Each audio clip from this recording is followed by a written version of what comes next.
Welcome to the Gatekeepers Podcast with Billy Grove, where the fence world gets real, raw, and unfiltered. Billy's not just an industry leader, he's a hands-on pro who knows what it takes to build quality fences and strong teams. So grab a cold one, settle in, and get ready for straight talk about the trade. Today's show is brought to you by Mr. Fence Academy, National Metal Industries, J.C. Gurry Signs and Decals, and Orlando Hinge Company. If you're looking to hit the next level in your fence company, check out Mr. Fence Academy. Real fencers, real job sites, real training equals real results. And now, live from the Mr. Fence Academy studios, here's your host, Billy Grove.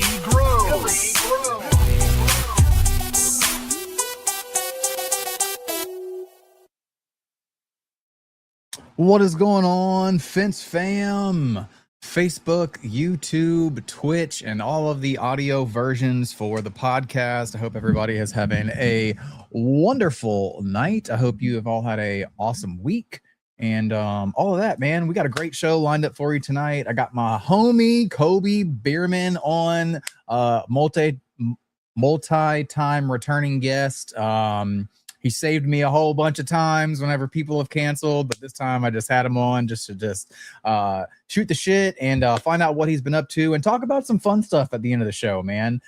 First and foremost, though, you got to give a huge shout out to our sponsors who make this show happen every single week. First up, we got Mr. Fence Academy. If you guys are looking to up the level of your fence company, not just the business side, but the installation side as well, go check out www.mrfenceacademy.com. Next up, we got National Metal Industries. If you're still searching for privacy slats for chain link, some pretty cool chain link tools, vinyl, aluminum, ornamental iron, all those materials. They just dropped a handrail set box kit. Comes in 6 foot wide and 8 foot wide sections, 3 foot tall, white and black. Go check them out over at www.nmifence.com. Next up, we got my good friends over at J.C. Gurry. If you guys are still asking about where to get fence signs for your finished fences, man, highly recommend going to jcgurry.com and seeing what they can do for you. All their signs come with Mylar lamination, making it look good years and years down the road. Last but not least, guys, we got Orlando Hinge Company, aka the Swan Hinge. If you're still struggling with these uphill swing gates for a double drive gate that has to swing uphill on just one of the sides, and you're tired of making these ugly cuts or leaving huge nasty gaps, guys, highly recommend you go to www.swanhinge.com, get you a set, try them out, and I promise you'll have no more huge gaps or nasty cuts up under your uphill swing side on your double drive gate. Super easy to install. I love them. I've probably installed, 20, 25 now, from aluminum, chain link, wood. They work on everything, and he can even make you custom ones, guys. Once again, www.swanhinge.com. Boom, made it through that without stumbling at all. Good signs. So I hope everybody had a wonderful Father's Day this past Sunday, got to do what they wanted, hang out with their kids, hang out with their family. I know we all had to cook that night because for whatever reason, dads have to cook on Father's Day, but moms don't have to cook on Mother's Day. It's crazy though, ain't it though?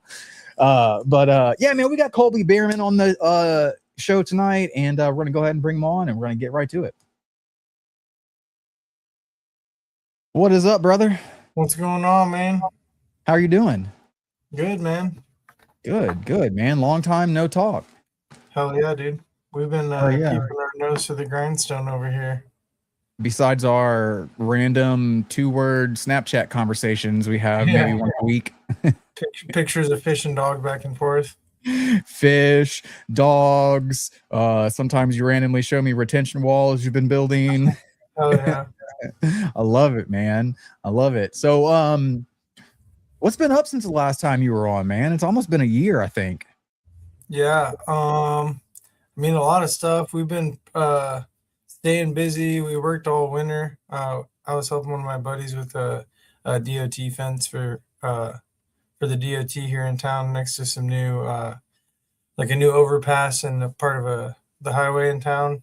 So that kept us busy for part of the winter, which was nice. We got a bunch of snow this winter, which was, however you want to look at it, good or bad, but good for us, bad for everyone else. Love it. So we've been grinding. Yeah, man. And that was a couple thousand feet, wasn't it? Oh yeah, it was on both sides of the highway, and I don't remember exactly off the top of my head, but I think it was like 6,000 or 7,000 feet on both sides. So that should have kept you busy all winter. Yeah. We worked most of the days, and there was a couple of days where once it gets down into 0 degrees with a wind chill of like -20, you're kind of just like, yeah, the juice isn't worth the squeeze, especially when you gotta take your gloves off to do fittings and shit, you know? Yep, absolutely, man. I feel that. So I noticed, not just noticed, but I also know that you have dove into the retention wall game as well, pretty heavily this year, man. Yeah, so we've kind of been trying to continue to grow that. We did a couple a year for the last couple of years, and then last year we did more, and then this year we've done even more already than last year. So it's definitely a market we're trying to get into. I'm not trying to be a jack of all trades and a master of none, but I feel like things that you're doing in someone's backyard, if you can be a one-stop shop and turn a $10,000 job into a $30,000, $40,000, $50,000 job from doing 2 or 3 of the trades, and it just makes sense. Hell yeah, man. I love it. And those retention walls got to be pretty profitable. Yeah. Yeah. So it's definitely harder work than building the fence, and you can get away building the fence without a machine, but for the most part, you need some sort of excavator and a skid loader to build one, depending on if it's a tiny little one or a decent sized one. So the cost of entry is a little higher, but the profit per day or whatever you want to look at it is 2 or 3 times higher than building the fence. So, that's awesome, dude. That's awesome. Yeah. And those projects seem to keep you busy for at least a week or two, huh? Yeah. Well, it's nice because unlike fence where we sell it by the section, we sell our walls by the square foot. So it's kind of like everything else. You know how many square feet for the most part you can build, and then you kind of factor in the factors that you think are going to slow you down or things that are going to speed you up, and then you just charge per square foot, and they're usually pretty sizable jobs. There's a lot of nuanced shit to that again, there's if you don't do those right, it's a lot different than, a dude that decides to maybe, I didn't dig my hole to 36 inches, only dug it 2 feet. You're not going to have as many consequences if you fucking stack tens of thousands of pounds of concrete up with, dozens of tons of gravel behind it and do it the wrong way. Right. Now, are you looking for so now that you are into the retention wall business, whenever people are wanting fences and a retention wall, I bet it's super easy for you to just go ahead and get the holes done for the fence while you're building the wall, and you can do it all yourself and not have to worry about it collapsing and all that. Yeah, and I know where all the tiling is. I know where everything is, and I've controlled the situation from start to finish. You know what I mean? And then two, being that I have more experience and knowledge with those, people have unrealistic expectations with where they want their fence with those sometimes. Like I've seen dudes just anchor fences to the top cap of a retaining wall, and the only thing that's holding the fence on is the glue between the top cap and the block below it. So it's like sometimes you can educate people on their perfect idea of what's going to happen in their head and what actually needs to happen in real life, you know? Right, man. And we run into that a lot. Yeah. Lot. A big one is the level and straight conversation. Yeah. That one is hard for a lot of non-gear minded homeowners to grasp. Yeah. Right. They're like, well, I want it level. And I'm like, I promise you don't want it level. It's like, it might look good for about 25 feet, but after that, it's going to start being a 4x4 fence. You know, put that thing in 4-wheel drive, man. Yeah. We're going to need 20-foot posts at the end to make this fucker happen, you know? Yeah, man. But that's always a fun conversation. Trying to find the correct words to explain to somebody, you know, straight or level, right? Because something can be straight running uphill, but it's not level. So that's always a fun conversation for us. Yeah. Oh yeah. All right. So let's see. We got into what you've been up to, man. Here's a good one, bro. What has you excited the most in the fence industry right now? For us, honestly, our growth this year has us pretty excited. That's awesome to hear. We're already, I haven't looked fucking in a couple of days, but we're like 75% or more of last year's sales already. Granted, That's like awesome. last year wasn't a knock it out of the park. Last year was kind of a, you know, scraping by year, but still for us to be only a couple months into our real season, because our season doesn't start till the end of March, you know? Right. So we got April, May, and June. So 3 months into our, you know, 9-month season, and we're already hitting numbers like that. That's awesome, dude. And I've seen on Facebook you've let Bailey and the other dude who works with you out on their own a couple times, huh? Yeah. So last year there were some jobs we brought her out, but our workload wasn't enough for it to justify having 3 people there, just to have 3 people there. So this year we've got enough shit booked up constantly and backlogged enough to where some of the bigger stuff we bring her out to have 3 people on the job, and then sometimes I'll leave to where it's just a couple hours of stuff left for them, and then I'll go start another job or go knock something else out. Hell yeah, I love it, man. You guys just installed a really pretty greenwood fence not too long ago, yeah? Yeah. Yeah, man. Hey, man, I love those composite fences. They're freaking awesome when they're done. They're not much fun to build. That one was a labor of love because it took 10 or 11 different material quotes and probably a month of back and forth with these people. And then finally they decided on a material. And the caveat was their house is going to be in the Parade of Homes. So it was a brand new house. And this neighborhood, Parade of Homes, is like, I don't know if you know what it is. People just come, like, it's like an open house. They come check out your house, whatever. So they're like, oh yeah, you've only got like 3 weeks now to get it done before the Parade of Homes, and it's like at least 2-week lead time on the material itself. So it's just like literally we had like two or 3 days to get it in the ground and be done by the time it showed up and shit. So we knocked that fucker out, and it looked beautiful, and it was a nice job for us because it was in the Parade of Homes. So, and that was a new one for us, doing the lattice and all that stuff. So is you guys' Parade of Homes, do they make a magazine as well for work? I think so. I'm not entirely sure on how the whole thing works, but I know it's a lot of really good marketing, and yeah, good to get your name out there. Yeah, dude. Down here, I'm sure it's the same, but they put out a magazine after the Parade of Homes is done, after they've taken all their pictures and everything of like during the event. So that should be pretty cool, man. If you guys are going to be in a magazine, I would definitely pick one up. Well, it's nice to install a really beautiful fence, and you've got like super crazy landscaping and like hardscaping and a beautiful pool with like stamped out concrete around it. So like no matter what angle they take the pictures from, there's going to be all this like really high craftsmanship stuff, and then you like your fence in the background, you know what I mean? Yeah, so it's pretty cool. Yeah, man. I've gotten a couple Goliaths under my belt since the last time we talked. I think Nice. five or six.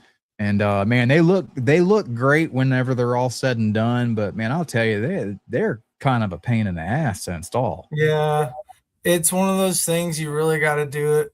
Just like anything else, man. Practice over and over and over again until you learn all the little nuanced shit that makes your life easier. But for that greenwood stuff, when you're setting the sections with how the rails slide into the post and shit, you've got like such a tiny small margin of error that you've just got to be like super meticulous with everything. Yeah, man. We all on the 4 or 5 that I've done, I've lost count now. It's no more than 5, but on the 4 or 5 that I've done, man, I've always told the guy helping me, like, this is not the fence to rush on. Like, no, not at all. like this little 50-foot stretch is probably more than the neighbor's entire backyard fence. Right now. Yeah, you could buy a decent car with what these folks are paying for this fence here, brother. I mean, you are not lying, dude. I did one. The last one I did was less than 200 feet, and it was north of 25K. Yeah. Yeah. So, but it looked amazing whenever it was done. I love all the different ways that you can customize these new cool composite fences as well, man. You can, you know, start and stop your infill wherever you want. You can add just blank rails in it to have a spacer. It's cool nice, stuff, man. Yeah, you can pretty much make it match or do whatever you want to work with whatever your kind of vision is or whatever, you know. Yeah, absolutely. So I haven't actually put my hands on any greenwood besides demo days in Vegas 2 years ago, but it seems to be pretty similar as all the other track systems, though. Yeah. Yeah. I haven't worked with many of the other ones, kind of the opposite of you, but yeah, I think based off pictures and stuff I've seen, they look pretty similar. Yeah. Yeah.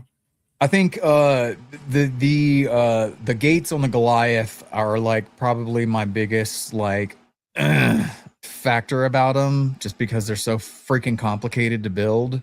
But you know, like you said earlier, like after a like couple times, you just have all the measurements and stuff in your head of, you know, how much to like cut off of the infill reducers, how much to cut off of the rails, like. But man, those freaking gates are goddamn heavy, dude. Oh yeah. The greenwood ones it's almost like more like a storm door on a house built out with composite is kind of what it's like, with the nice ass latch and stuff on it, you know. Dude, we did a 12-foot double drive, and it took 3 of us to get those gates hung. They were that heavy. They're probably a couple 100 pounds a piece, I bet, dude. Those sections, it's like a whole section on the gate. Yeah. Yes, man. And it's like I went to do it with just me and one other guy, and like he was struggling so hard, and he's not like an out of shape dude, right? And I was like, man, I'm gonna be honest with you, I don't think we can do this with just 2 people. I was like, I think we need to go get the helper. Like, and we went and got the helper, and it went smooth, but it just blows my mind how heavy them damn things are. Yeah. One thing that's nice about greenwood is they have aluminum infill that matches the composite infill. So if they want, you can use the aluminum slats to do the gate, and it makes them a little lighter. There we go. That's cool shit. Yeah. All right, man. I guess it's time to get into the meat and potatoes of the show. So we're gonna be discussing some unpopular opinions in the fence industry right now. And this is just our opinions of what's unpopular, guys. If you have any opinions of what is not popular, drop them in the comments and we can talk about it. But yeah, man, we're gonna see how this goes. Let's see. First up, okay, yeah. The first up, are we creating an unrealistic expectation for new people entering the like fence business? What's your thoughts on that? My thought on that is I feel like some people are creating an unnecessary cost to entry for people that are maybe trying to get into it. Like they make these dudes think they need a $10,000 pounder and, you know, $100,000 skid loader and all this shit just to build a fence. And it's like you can buy kind of the bare minimum stuff you need to get going. And I feel like knowing what you're doing is more important than spending $200,000 on tools to get the job done. Absolutely. Like Absolutely, the man. old saying, like the welder doesn't make the welder; it's who's using the welder that makes the welder. You know? Right. Right. Right. So I think we're not making it unrealistic, but there's still that I don't even know the word for it right now. There's still that kind of sideways look on newer, smaller companies, especially when it comes to manufacturers. It is getting easier for these newer and smaller companies, thanks to the FWA and all the hard work they do, promoting all of these smaller like companies. But I just think that whenever you first get started and you don't know where to buy fence materials, I think it's kind of an unrealistic expectation for a lot of these manufacturers or supply houses to like want you to have a lay down yard if you're going to get a Like, delivery. oh, you have to do 7 figures, or we don't even want to talk to you. It's like, okay, Yes, yes. So I think that is kind of unrealistic, and super proud of what the FWA has done over the past couple years to make that entry point a little easier. But that's my like thing on that one. yeah, I totally agree with you on that, dude. All right, next up we got is social media helping contractors or creating more comparison and distraction? I feel like definitely more of the latter. One thing I've noticed myself doing lately is, focusing where I spend my time on social media, not um, just absorbing all this shit just to absorb it, and kind of focusing on, my own stuff, my goals and stuff. You know what I mean? Yeah, yep. I think it is, let's see, let me go look at that question again so I can answer it properly. Social media helping contractors creating more comparison and distraction. So I think it does a little both. I think it helps and hurts. The reason why I say it helps is because, a lot of guys get started out with YouTube at university, right? Learning the absolute basics, how to dig a hole, how to set a pose like this. But I also think that there is a lot of not just misleading, but untrue content out there that people don't know that they have to sift through. I think that is hurting the industry to a certain point, but also helping the industry as well. So it's kind of on the fence, so to speak, about it. For sure. Yeah, there's some people that definitely belong behind the camera, sharing tips. And there's some people that are sharing their tips, and you're like, what the even hell is going on here, dude? Exactly, man. And whenever we're talking about, DIYers or just your small mom and pop company that's like just getting started, they don't exactly know who to listen to and who not to. I mean, it's everywhere: TikTok, Instagram, Facebook. There's reels and whatever you want to call them, all over the internet, floating around on how to do things. I just kind of wish that we had like one main server base with like just a shit ton of files on it that like everybody knew to go to and go to like check out. That would be cool as shit. Yeah. Hell yeah. But all right, next up we got oh, this is a good one. Do you, in your opinion, are some of the fence companies out there focusing too much on looking successful instead of being successful? I think a lot of people are guilty of that, and not even just fencing, but just in life in general. You know what I mean? The Absolutely. people want to paint this perfect picture on social media or whatever, and then the actual day-to-day existence isn't necessarily the same thing. You know? Oh, absolutely, man. That's something that I haven't struggled with, but I know people close to me who like that's their validation point, I guess you could say, is like social media. Kind of like you didn't go to the gym unless you checked in at the gym on Facebook. Yeah, you got to take that picture in the mirror with flexing a little bit. Yeah. So for me, where it comes from is, as well as a lot of other people who watch this, I like to go fishing quite a lot, right?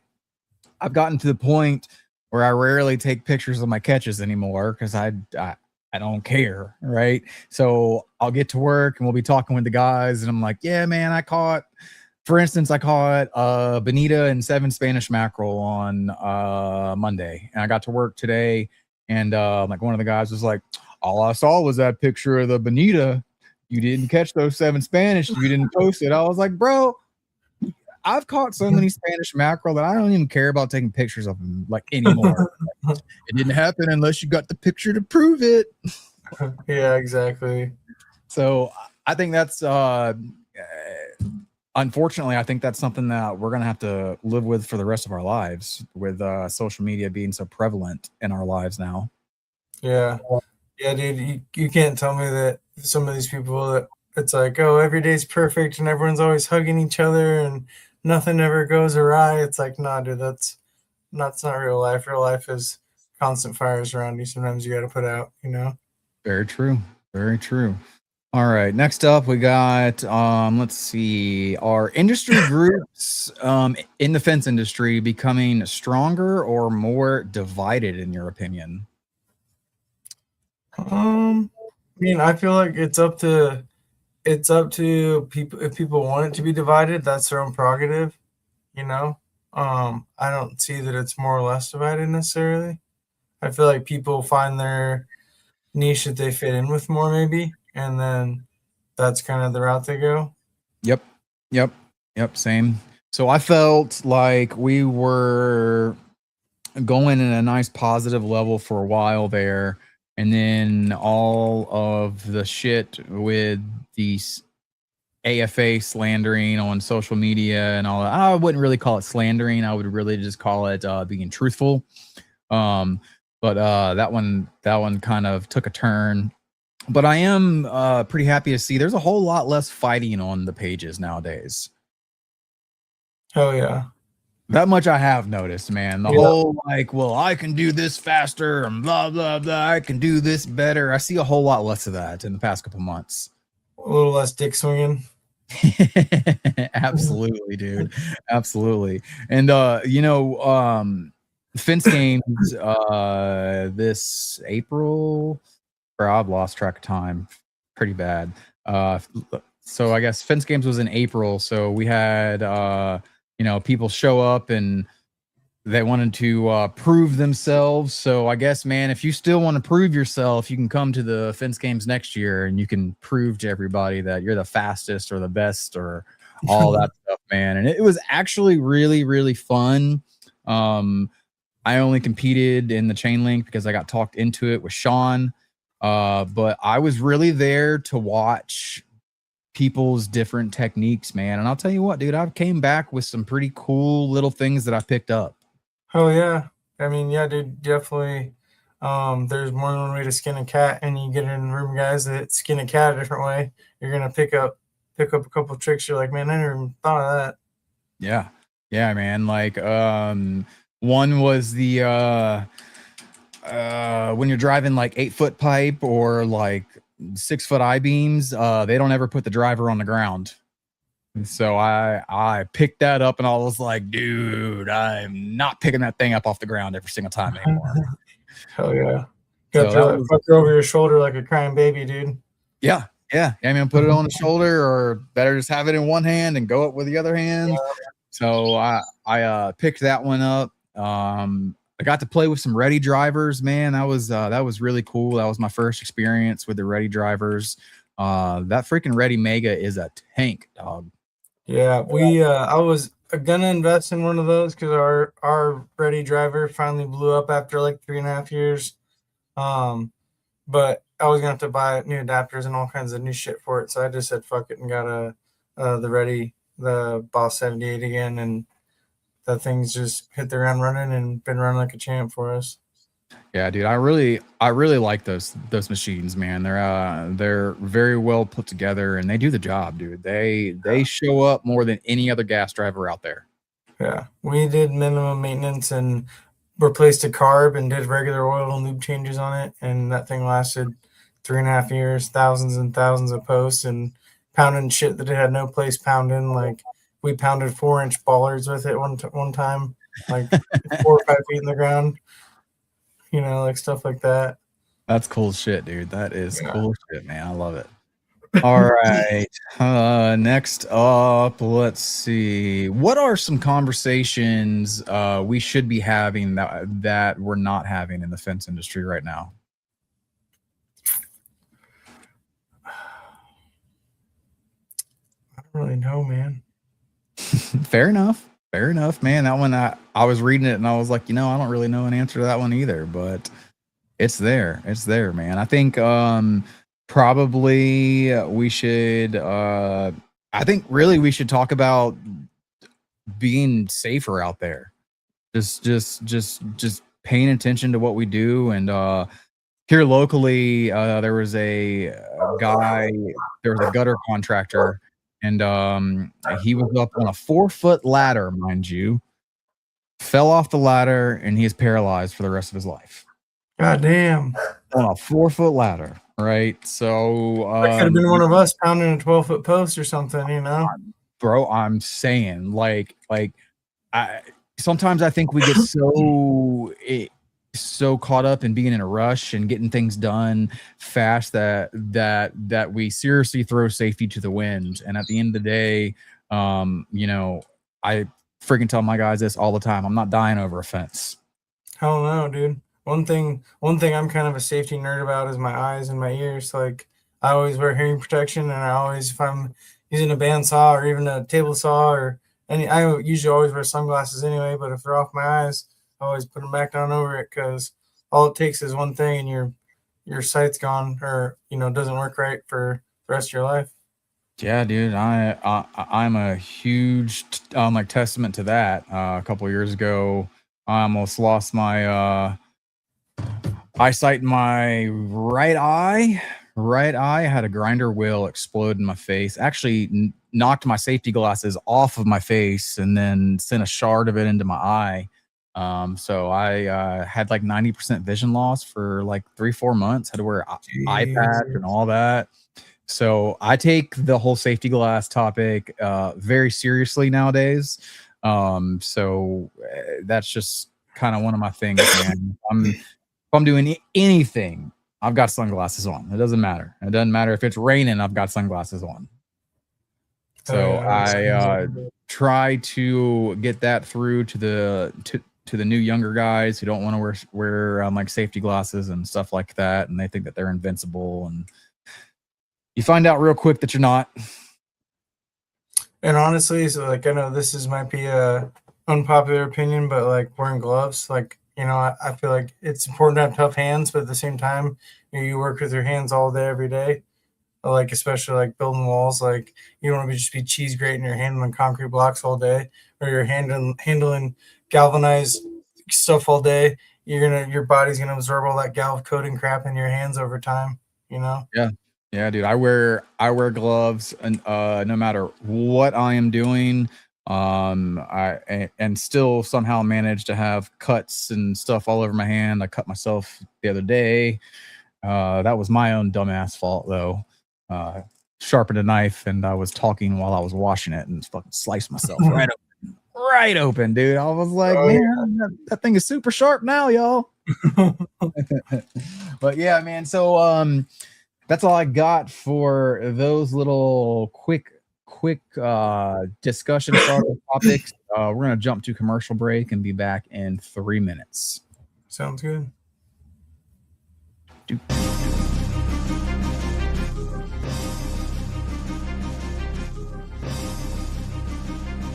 National Metal Industries, a family-owned business for 70-plus years, has grown to be recognized for their ability to deliver on not just privacy slats for fence, but all types of fence products. National Metal Industries has all the hardware and tools to get the fence professional in and out of their job with the most ease possible. You can count on National Metal Industries for the most convenient resources in fence products. Visit nmifence.com for more information. As we like to say, you can always pick it right at National.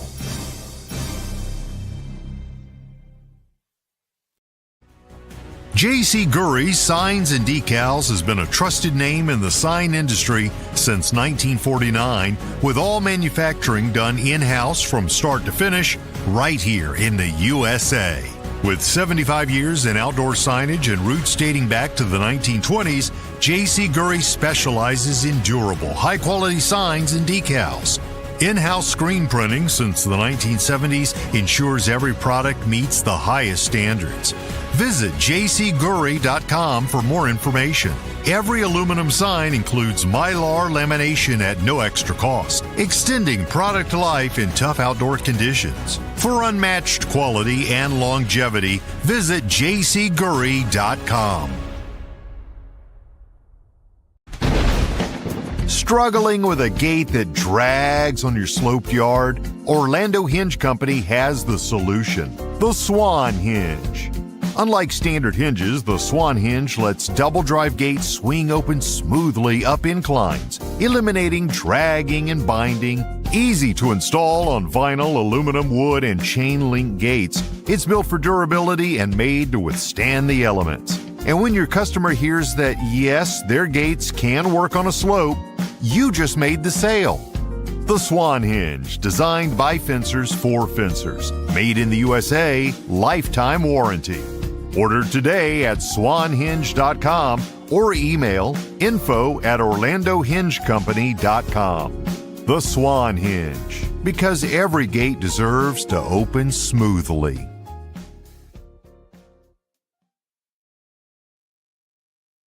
All right, guys, we are back. If you're just joining us, I have Mr. Colby Bierman on the show tonight. We started off talking about what's been going on with Colby over the last year, moved on into some unpopular opinions, quick fire questions, see what we have. And boom, we're back, man. We just did the commercial, guys. If you are interested in anything that all of the commercials have to offer, go check out their websites. The websites are in the podcast description below. And boom. All right, so we're on to some unpopular opinions again. These are more just opinions and not quick fire questions. So some of the fence industry unpopular opinions that I'm seeing right now, biggest one is being busy doesn't mean you are profitable, man. That's huge. Just because you're busy does not mean that you're raking in the dollars, especially if you don't know your numbers, right? Exactly. Yeah, dude, because if you're selling jobs for 10% less than you should, you're just taking a loss every day and you're not making any money. Absolutely, man. All right. So the next one that we've kind of got away from thanks to the FWA is some fence companies should stay small. I still see it's not as much as it used to be, but I still see guys saying that you should probably not get any bigger, or you should probably go to another trade, or all this stuff. But man, if you want something, work for work towards it, man. I wouldn't let anybody tell me that I can't do that. Oh yeah. But all right, we got Evan says, what's something that I picked up from Fence Games? So besides loading the driver with one hand, one of the biggest things I picked up at Fence Games is not using a 4-foot level to plumb the bottom donuts on driven vinyl. I watched probably over half of the teams go ahead and sleeve their post on, kick it back and forth to get it level, pull the post up, and then shoot the donut on. So that was one of the coolest things that I picked up from Fence Games, Evan. All right, let's see. Your awesome wife says, more realistic with how some jobs can go haywire. Shit happens and not everything is always perfect. Very true, man. You got those anomalies that will happen. Sometimes the same, sometimes different. But just, you don't know what you know until you figure it out. If there's, buried something and the marketing company missed it and you hit it. It just happens, man. It just kind of happens. You gotta learn how to roll with it. Let's see. Evan says, I love staying small. See, look, man, some people want to stay small. Some people want to get big and huge. So it all just depends on what your goals are for your fence company, right? Unpopular opinion. I don't think this is an unpopular opinion. I think this should be the way it is. Not every customer is worth keeping. I think that's a very popular opinion in our industry right now. Knowing when to fire your customer or to not proceed with taking their job or anything like that. I mean, and I know you have some stories that are just like that. Oh yeah, my poison this year has been people asking for 25 fucking different quotes, and then I'm finally to the point where I'm just like, this person is just a waste of my time. Like, I'm never gonna get this fucking job. And then it's like the last quote I send them, and they're like, looks great, and it's the one that I'm like, all right, I've spent all this time in it, so you're gonna get the office time in your bid too at this point. You know what I mean? So it's like, and I'm like, okay, my resilience has stuck with me. Absolutely. And like seeing those like red flag customers too, or red flag like clients, like right off the rip too, like you show up and you're about to start measuring and talking and all this other stuff, and you're just like, that doesn't sit right, you know? Yeah. I mean, obviously do your measuring and all that stuff, but maybe at the end, if you just keep getting those red flags, just, you know, like politely be like, I don't think that we're a good fit. I just don't think. Like ripping on the other contractor about stuff, and you're like, that seems like, it's like stuff that you're like, oh, that seems pretty reasonable. Like, I don't get what, like what your gruff is about that. And it's like, okay, this is going to be one of them ones I'm walking on eggshells the whole time. Exactly, man. And there's nothing wrong with, politely telling Mrs. Jones or Mr. Jones that, hey man, we're probably not a good fit for you, but hey, I also know 4 or 5 other dudes that are really good at this. See if y'all are a better fit or like mesh well better than you and I do, right? So, that's always a good thing, man. And I find that goes a long ways with people, just being straight up honest with them. Lots of times people will be like, you know what, I was getting the same exact feeling, and thank you so much for giving me a couple of other very, very good contractors to see if we mesh well. Yeah, having a solution is always better than just a blatant like no. So, yeah, absolutely. Cannot deny that one. Let's see. Next this is very true too. The best installer isn't always the best foreman. Hell yeah. Because there's dudes that can slap some shit up, but you ask them to, make sure the truck's got fluids in them and make sure everyone's running smooth, and to look at the big picture of it. They're zoning in on, I just got to get this fence line built as pretty as I can, as fast as I can. And that that's great for some people. They don't need to have the 30,000 foot view of everything, but I agree with that for sure. That, or you have just a badass fence ninja, but they're not problem solvers. They're not good with confrontation. They don't talk to people very well. It's like at High Steel, we don't want our foremen to be the best fence installers, right? Like we want the co-foreman to be the best fence installer on the team, because the foreman needs to be able to put fires out, handle conflict resolution, talk to people. So I think that's a very true one. All right. Your wife's got another one. She says, unpopular opinion. I'm begging homeowners to stop asking me what fence to get and where to put it. Girl, it's your fence. You tell me. So I run into that a lot. I run into that quite a lot, where people ask me my opinion on things. And I always go right out the gate like, I'm going to be honest with you.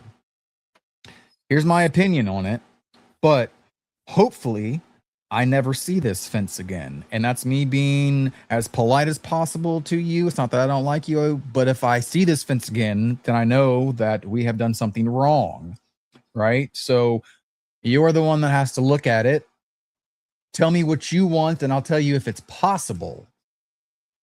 If I can get to your house without GPS, we got problems over here at this house. You know what I mean? Yeah, Like I've been over here a few too many times. yeah, absolutely, man. And whenever I explain it to people like that, they're like, you know what? That is very true, because I might love something, right? But this person might hate it. They might just hate it. And I'm like, at the end of the day, I'm not going to be looking at it every single day, day in, day out. So you have to tell me what you want, and I'll tell you if it's going to be possible. If it's not possible, we'll find the closest solution to it. Yep, exactly. But that's my like thing on that. And I'm bluntly honest with like people whenever we get into that conversation. Like, I just want you to know, I hope I never see this thing again. It looks awesome, but if I see it again, I'm telling you something's wrong. I have to come back. So all right. So next one we got we're gonna skip that one because we already talked about knowing numbers and stuff.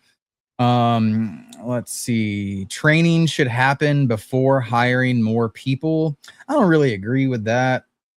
I think you should train as you go, train as you hire. I don't know how you would really train somebody if they're not hired. That doesn't really make much sense to me, but it was on the list.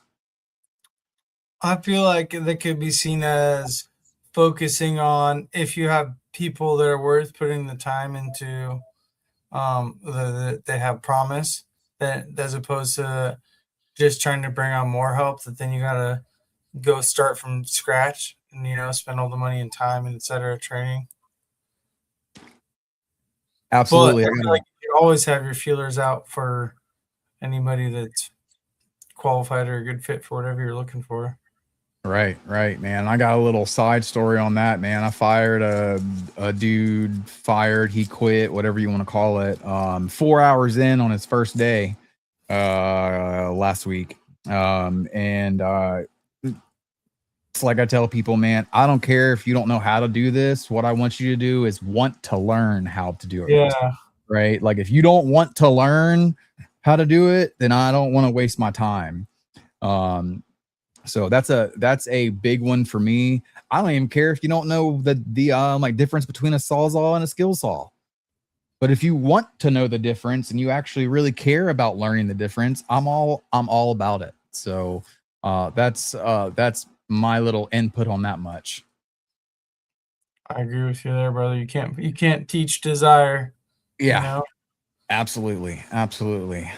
All right. This is gonna be a fun little section. So I'm gonna say a sentence and or the first half, and you're gonna finish it up. All right. All right. More fence companies should give up concrete. Yeah, absolutely, man. Start driving poles. All right. Next up, we got more fence companies should stop making shitty Facebook videos. I answered a lot of these ones funny. These are all funny answers. So buckle up, everybody. I love it, dude. I love it, man. That's what I kind of created this one for, was to get some off the rip answers. So that's awesome. Me and Bailey were sitting there eating dinner and came up with these ones together. So that's awesome, dude. I love that. All right. Next up, we got the most overrated thing in fencing is needing a $10,000-$15,000 hydraulic or pneumatic post pounder to pound a post in the ground. Okay, true. But I will say from experience that they have their pneumatic ones are worth the money because you don't have to take care of them as much. So I will say that. All right, next up we got the most underrated thing in fencing is a good pair of pliers. Yes, you are absolutely right, dude. Trying to do a couple miles of chain link without a good pair of pliers, brother. I dare you. Yeah, dude. Speaking of, have you seen that guy on the fence pages who goes and gets those crescent linemen's like pliers, and then he like grinds down them and like engraves them and shit, and like rounds off the noses and stuff? I've seen those. They look cool as fuck. Yeah, dude, those are some nice pliers, man. I will say, like, anytime he posts something, I'm like, I should just go ahead and buy me one. I should just go ahead and get me a set. I like them a lot. Yeah, dude. All right. Next up, we got fence company owners spend too much money on. Right now, diesel, brother. You are Tell not you what. lying, dog. Diesel is freaking so high right now, man. I praise the Lord that my 30-year-old diesel truck still gets like 20 miles to the gallon, which ain't bad for an old ass truck, you know? No, it's not, man. And I'm just glad that I have not seen that it's been down every other month this year. Yeah. I know you were struggling last year with that thing, man. Fuck yeah. All right. Next up, we got fence company owners don't spend enough money on Employee retention. Very true. Very true. That kind of goes back to what we talked about, kind of like maybe focusing on bettering what you got instead of trying to start from scratch, you know? Okay. Hell yeah, man. I love that one. I love it. All right. Next up, we got the future of fencing will be shaped by Elon Musk's new Tesla fence bot. Oh, that is freaking awesome, man. That's Yeah. freaking awesome. I mean, Do you think the fence bots will like stringline or they won't like stringline? I don't know, man. They might not even need a They string might not line. need They it. might They got have, like, built-in one of those stringline. like laser eyes and just like be able to look down it and be like, nope, that one needs to go down an eighth of an inch. Next one's a quarter. Hell yeah, dude. So that would be pretty cool, man. All right. So we are on to our closing round right here. What's a trend you are paying attention to right now in the fence industry? I don't know, man. I've been focusing on a lot of our own shit and dialing stuff in, and like people say, it's not about how much money you make, it's how much money you can save and how many pennies you can keep. So just trying to focus on leaning shit down and all that stuff. So I've been focusing on shit that works for us, and not necessarily like the popular things or whatever you want to say, you know? Right. All right. Next up, we already covered that one. Okay. In your mind, if there's one thing that we could all improve on right now, what would that be?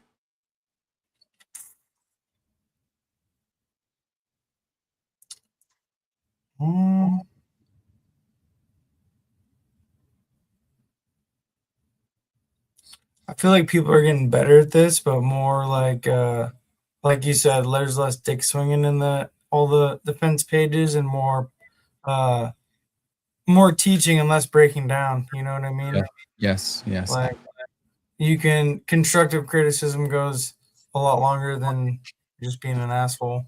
Yes, you it know? does. Very much so, man. Constructive criticism will touch somebody in a way that you never thought was possible, man. I'm telling you.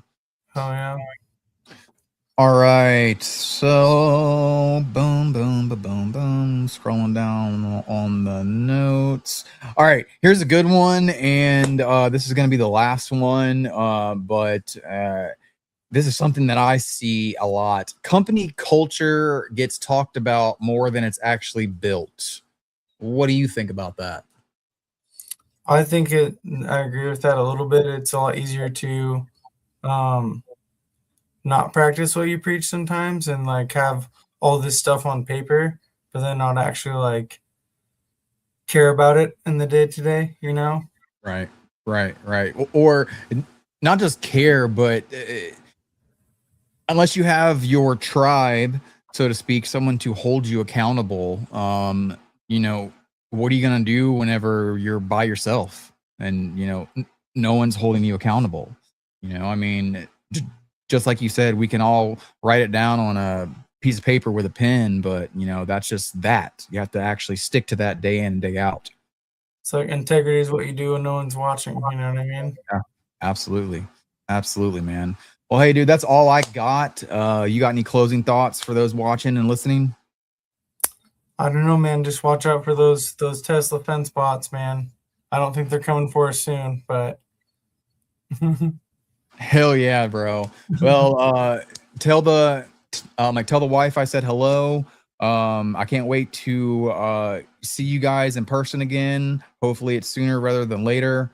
And thank you again for taking the time out of your night to hop on here and to talk some fence with me for about an hour. Very much enjoyed it. oh yeah, dude. Thanks for having me. Absolutely, brother. Hey, man, you have a wonderful rest of your night, and we'll talk soon, okay? You too, man. Peace out. All right, bro. Later. All right, guys. Awesome time. Changed it up a little bit with some quick fire questions. I enjoyed that. Let me know if you guys enjoyed it down in the comments. We got a great show lined up for you guys next week. With that said, man, y'all have a wonderful rest of your Tuesday night. Be safe, kick some ass, collect some checks, and put some fence in the ground this week, guys. Y'all have a wonderful rest of your night. We'll see you next Tuesday, same time, same place.